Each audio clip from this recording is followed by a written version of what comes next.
2019 hasn't gotten off to the greatest start in terms of movies, at least for me.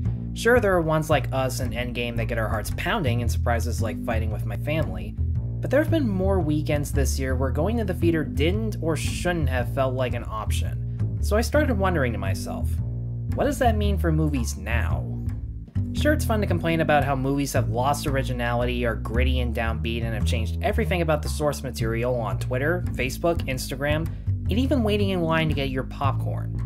But how do we know for sure when we rarely watch those older, original films?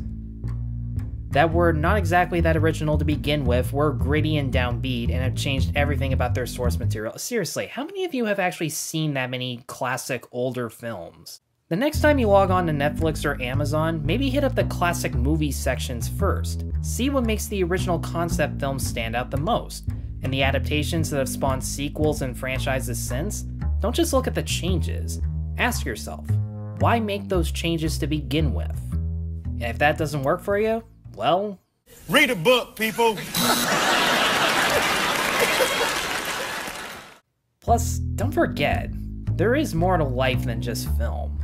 When I'm at home, getting bored of listening to Queen over and over again, I listen to some of the artists in my local hometown of Kitchener-Waterloo. And if you live there, so should you.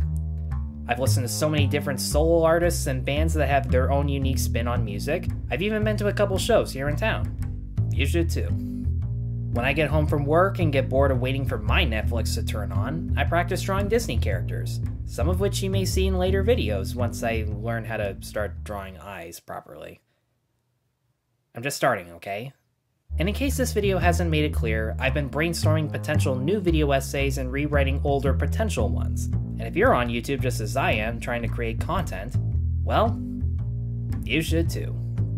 I know there's not a lot of answers being given in this video, but I mean, for starters, there have been so many other YouTubers who have made their points on this much more in depth than I ever could.